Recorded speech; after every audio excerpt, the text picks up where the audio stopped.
Y luego los impertinentes, que eran como esta especie de los impertinentes eran... Ah, coño, que impertinentes era un tipo de gafa. No, el impertinente era como una especie de...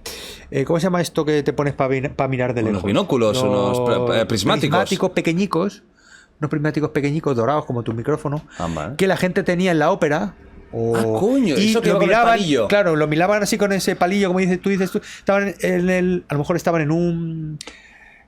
pues eso, en un palco, entonces miraban. A ver quién había venido, porque como eran acontecimientos sociales, a ver si ha venido esta con el otro que es la amante de no sé quién. Cuño. Entonces, ¿por qué se llamaban impertinentes? Porque tú a lo mejor estabas así en un palco y de repente veías a alguien ahí.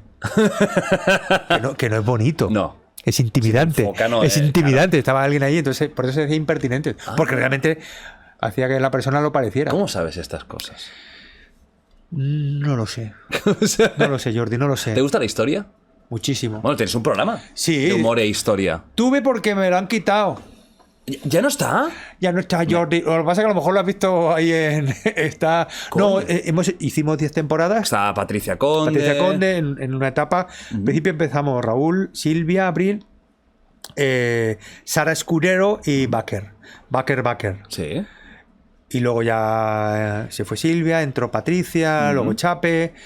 Y la verdad es que... Y luego Susi Caramelo, que es graciosísima. Y a mí me encanta... Quiero tenerla aquí también. Susi es increíble. No, la quiero traer. Me parece... es muy graciosa, tiene mucho desparpajo. Es de esa gente que es natural, graciosa. sin forzarlo. ¡Pam! Tal cual. Además tiene una cosa que me gusta mucho, que es este orgullo de barrio. Y... no te vergüenza de nada. No, y es graciosísima. Muy graciosa, Susi Caramelo. Y ahí, o sea, que ahí ese programa de historia, que al final era historia. Sí, era historia. Es un programa... Es porque te gustaba también a ti. Sí, a mí me encanta la historia. Además, mi madre era profesora de historia.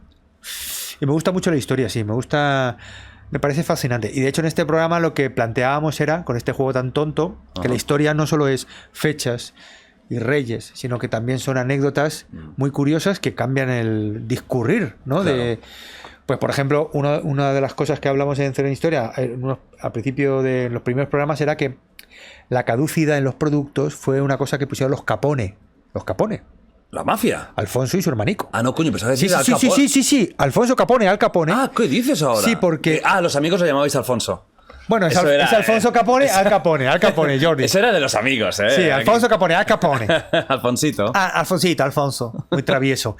No, ellos vendían cosas. Aparte de matar y traficar, vendían cosillas.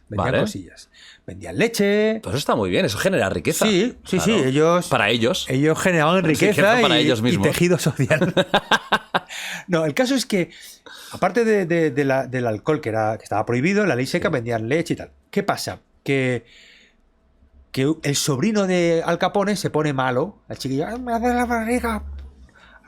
Y entonces llegan a ver la leche. Esta leche no está buena, dijo Al Capone. La leche no está buena. Y el chiquillo, mira cómo se ha puesto. Vamos a poner una fecha, recomendando una fecha de consumo para que esto no pase. Entonces, la fecha de caducidad... Es la madre que me parió. Eso es una aportación de los Capone. O sea, que no solo iban con las metralletas disparando... Con las Tommy, ¿no? Con las Tommy la noche de San Valentín. O sea, no solo eso, que también, sino que... De alguna manera... O sea, los hemos demonizado y nos han salvado la vida. Luego es verdad que sabes que la fecha de caducidad se ha utilizado para que los productos se consuman y se tiren. Y ahí, ese es otro debate. Sí. Ese melón no lo voy a abrir. Yo solamente te pongo sobre la mesa este dato tan curioso que salió en uno de los programas de Cero en Historia. Dime otra anécdota histórica, va, que me mola. Pues otra anécdota histórica. Por ejemplo, que Lutero, el gran Lutero... Sí, Martín Lutero. Mira, el otro día hablamos de Lutero. Claro. Es tema de conversación habitual hoy en la día. La gente en la calle está con ¡Lutero! Claro. ¡La reforma! ¡Las absoluciones! Lutero. ¿Cómo era lo que clavó en la puerta? No, ¿cuántos eran? Los 12, 20 a lo mejor, 12. 20. A lo mejor son 130, ¿eh? No, eran poquitos. Eran como... Pero bueno, Lutero... Eran poquitos, pero no les gustaron, ¿eh? A los concilios. A los católicos, no. Esto fue un... No, porque él, básicamente, lo que vino... Así, simplificando mucho, es a quitar el negocio de las absoluciones. Católica, de las yo te bulas. perdono. Claro, yo te perdono, pero tocotó. Entonces Lutero dijo, te perdono. Y ahí ya se montó el cisma. Pero Lutero era muy follarín. ¿Qué me dices ahora? Le gustaba muchísimo meter el pizarrín. Entonces era teólogo, era espiritual, pero luego decía... O sea, ahí en Alemania... Se le ponía la pita loca y Y tuvo muchísimos hijos ¿Qué y... dices? Porque aparte que era muy guapo. Martín. Era un melofo histórico, que en Cero en Historia hablábamos de los melofos históricos. Había, ¿no? Había melofos históricos y Lutero. Era un melofo histórico porque era guapo, Coño. tenía buena labia, buena conversación y era follarín. Es otro dato que te pongo aquí sobre la Hostia. mesa. ¿Qué más era así un melofo histórico? ¿Había algún guaperas por Melofos ahí? históricos, hay muchos.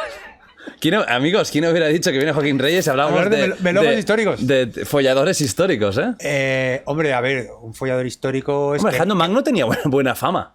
Sí, lo que pasa que, claro, ahí lo que tenemos de él es un grabado. Sí, que a saber, a lo mejor lo hizo él mismo. Claro, pero, por ejemplo, bueno, Kennedy era muy follarín también. Bueno, no, Kennedy era muy cuco. Kennedy en el debate con Nixon, que fue el primer debate televisado, uno de los primeros, y que realmente tuvo un impacto sobre el voto, antes de empezar el debate, pues se juntaron a hablar, ¿no? Nixon y Kennedy. Entonces Kennedy le dijo a Nixon: tío, ahí me quieren maquillar y yo no quiero. Y Nixon: no, yo tampoco. Joder, es que nos van a maquillar. Yo no. Y Nixon: yo he dicho lo mismo, yo no me voy a maquillar. Entonces se fueron y ya empezó a entrar el debate. Entonces Nixon vio que Kennedy iba maquillado como una puerta. ¡Qué hijo de puta! Porque, claro, le pusieron broncinio, como la tele era en blanco y negro, el aspecto de Kennedy era muy saludable y de repente Nixon parecía un muerto. Estaba ahí cerúleo. Parece un poco el pingüino de Batman, ¿eh? Claro, blanco, y ya empezó a sudar y Kennedy, guapo, con tupé, marrón, ahí, hola, y el otro. Entonces ya le ganó con eso. Kennedy supo, o sea, el valor y lo que era la televisión en ese momento, ¿no? Lo eficaz que era. Y sí, y era muy guapo Kennedy. Tenía muchos problemas de espalda. Ah, de follar tanto. De culebrear. De culebrear. No, claro. luego creo que tuvo un accidente. Era muy Hombre, sí. Tuvo un accidente. Sí. Entonces tomaba muchas. Y la tele se vio, ¿el accidente?